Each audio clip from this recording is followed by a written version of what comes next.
আসসালামু আলাইকুম ওয়া রাহমাতুল্লাহি ওয়া বারাকাতুহু। যে যেখান থেকে ভিডিওটি দেখতেছেন সবাইকে জানাই মনের অন্তঃস্থল থেকে ভালোবাসা এবং অভিনন্দন। দারুণ একটি সুসংবাদ দিলেন আপনার জামাত শিবির ডক্টর মোহাম্মদ, সাবেক সংসদ সদস্য। কি সেই মনে করেন সুখবর এবং সংবাদটি, সেটা হচ্ছে বাংলাদেশের আমাদের যে পরিমাণ বেকারত্বের অবস্থা বা ঋণের যে অবস্থা, মানুষ যদি ঋণ নিতে চায় তারা কিন্তু ঋণ পায় না। টপিকটা হচ্ছে এখানেই এবং সিস্টেমটা হচ্ছে এখানেই। সেটা হচ্ছে জামাত শিবির যে তিনি বলছেন যে বাংলাদেশের প্রতিটা ব্যবসায়ীদের, ক্ষুদ্র থেকে ক্ষুদ্র এই ব্যবসায়ীদের এবং বাংলাদেশের যে বেকার যে যুবক আছে, যারা নাকি বেকার মানুষ আছে, তাদেরকে বিনা জামানতে 10 লক্ষ টাকা লোন দেওয়া হবে। বিনা জামানতে 10 লক্ষ টাকা লোন দেওয়া হবে। এখন অনেক প্রবাসী ভাইরা বলবেন ভাই এটা কি আমরা পাবো? হ্যাঁ ভাই, আপনিও পাবেন। কারণ আমাদের দিয়েই তো মনে করেন আমাদেরকে দিয়েই তো মনে করেন দেশটা আমরা উন্নয়ন করি, তাহলে আমরা কেন পাবো না? এখানে অন্যতম হচ্ছে প্রবাসী ভাইয়েরা। শুধু প্রবাসী ভাইয়েরা না, সবাই, মানে বাংলাদেশের যদি আপনি নাগরিক হন তাহলে এটা আপনার জন্য এক কথায় ভালো। এখন আসুন, অনেকেই বলবেন যে ভাই এটা আসলে গ্যারান্টর হিসাবে কি লাগতে পারে। দেখেন, এখানে গ্যারান্টর হিসাবে লাগবে হচ্ছে আপনার অনলি আপনার ভোটার আইডি কার্ড, আপনার বাপ মার ভোটার আইডি কার্ড, কিংবা আপনি যদি বিয়ে করে থাকেন আপনার ওয়াইফের ভোটার আইডি কার্ড। ব্যাস, এনাফ, যথেষ্ট। আপনি যাবেন, আপনাকে মাসের পর মাস ব্যাংকের যে আপনার কর্মকর্তা আছে তাদের সাথে আপনার মিটিং করতে হবে না, তাদেরকে ঘুষ দিতে হবে না। আপনি যাবেন, আপনি লোন পেয়ে যাবেন। তো এখন আসুন, যে তারা এত বড় বড় যে নেতাকর্মী, তারা থাকতে জামাত কেন, বা জামাতের যে এত বড় একজন নেতা, তিনি কেন এই ঘোষণাটা দিলেন? অনেকে কিন্তু জানেন যে জামাত যে সমস্ত আসলে কমিটমেন্ট দেয় পাবলিককে, যে কথাগুলো দেয়, তারা কিন্তু কথাগুলো কিন্তু অক্ষরে অক্ষরে কিন্তু পালন করে। কারণ তারা হচ্ছে ভাই ইসলাম নিয়ে কাজ করে।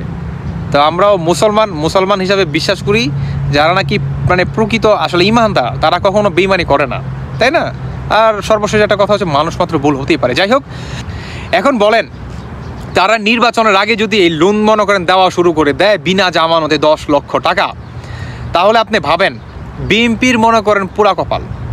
হ্যাঁ, বিএনপির কিন্তু কপালটা কিন্তু পুরো যাবে। কারণ আমাদের বাংলাদেশে আপনি আওয়ামী লীগ বলেন, বিএনপি বলেন, হ্যাঁ, তারা কিন্তু একের পর এক মনে করেন কথা দিয়ে যায়, কিন্তু কথা কিন্তু ভাই বাস্তবায়ন হয় না। ওই যে আপনার গ্রাম অঞ্চলে এমপি কি বলে, চেয়ারম্যান, মেম্বার, তাদের গাড়াই মনে করেন বইরা ফেলে, বুঝতে পারছেন? তাদের যে আপনার বোয়াইলা যে একটা গাড়া থাকে, সেই গাড়াটা ভরতে ভাই মনে করেন সময় শেষ। পুনরায় মনে করেন নতুন নির্বাচন আইসা পরে তাদের আর মনে করেন পরে খোঁজখবর পাওয়া যায় না। তো অতএব এখন থেকে আর এই জিনিসটা হবে না। কেমন?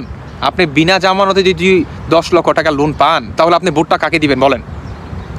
আপনাকে যদি বিনা জামানতে জামাত যদি 10 লক্ষ টাকা লোন দেয়, তাহলে আপনি ভোটটা কাকে দিবেন? এটা আমার প্রশ্ন। অবশ্যই কমেন্ট বক্সে এসে জানাই যাবেন। তাহলে এইভাবে কি আপনার বিএনপির কি কপালটা পড়লো না? অবশ্যই কপালটা পড়লো। এখন আসুন, অনেকেই বলবেন যে ভাই বিএনপি যদি বলে যে আমি 15 লক্ষ টাকা দিব কিংবা 12 লক্ষ টাকা দিব, তাহলে তারপরও মানুষ জামাতকেই ভোট দিবে। কেন দিবে জানেন? কারণ বলবে যে ভাই বিএনপি আসলে এত বছর ক্ষমতায় ছিল না, 15টা বছর ক্ষমতায় ছিল না। তো তাদেরকে ভোট দিলে পরে যদি আবার বন্ধ করে দেয়, পরে যদি আবার ব্যাংকের যে লোনটা সেটা যদি আবার নতুন কোনো নীতিমালা চালু করে দেয় গ্যারান্টর হিসেবে, এমনটা তো হতে পারে। তো সাধারণ মানুষের ভিতরে এই কথাটা মনে করেন ভাই জন্ম নিবে, বা এই প্রশ্নটা জন্ম নিবে, বুঝতে পারছেন? বাংলাদেশে তো মনে করেন শুধু বিএনপির ভোটারও না, আওয়ামী লীগেরও তো মানুষ আছে। তো তারা তো বিএনপিকে ভোট দিবেই না, এটা তো বাস্তব কথা। হ্যাঁ, অপোজিট সাইডে যদি আপনার জামাত শিবির থাকে, জামাত শিবিরকেই ভোট দিবে। গেল আওয়ামী লীগের একটা বড় একটা সাপোর্ট পেল জামাত শিবির। দ্বিতীয়ত হচ্ছে ওই যে 10 লাখ টাকা যে লোন দিতেছে। আর আপনারা অনেকেই জানেন কি না জানি না, আমাদের বাংলাদেশে বর্তমান ইয়াং জেনারেশনের যে একটা ভোটের যে একটা মনে করেন আপনার বর্তমান সংখ্যা, সেটা কিন্তু অনেক। তো এই ইয়াং জেনারেশনকে যখন নাকি লোন দিবে, আপনি ভোট দিতে বাধ্য ভাই। যে আমার আসলে বেকারিত্ব জীবন তো আসলে অভিশাপ্তর মতো, যে আমাকে অভিশাপ থেকে মনে করেন মুক্ত দিতেছে, তো ভোটটা তো আমি তাকেই দিব। হ্যাঁ, যার মাধ্যমে আল্লাহ তাআলা আমাকে একটা ভালো একটা রিজিকের ব্যবস্থা করে দিছে, আমার পরিবারকে, আমাকে। তো আমি তো ভোটটা তাকেই দিব। ভোটটা আপনি দিবেন না?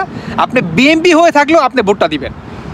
কারণ ভাই দিন শেষে একটা কথা কি জানেন, দল বলেন, ক্ষমতা বলেন, যাই বলেন, যখন একটা দল ক্ষমতায় আসে, ওই টপ লেভেলের যে নেতাকর্মীরা আছে তারাই মনে করেন সুযোগ সুবিধা পায়।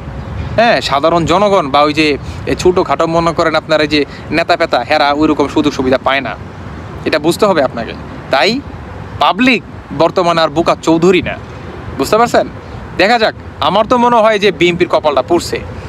যদি বাইনি চান্স এটা চালু করে দেয় জামাত, তাহলে ভাই কাম সারছে। তাহলে কাম সারছে। জামাতকে কেউ ঠেকাতে পারবে না, এটা বাস্তব কথা, এটা মাথায় রেখেন।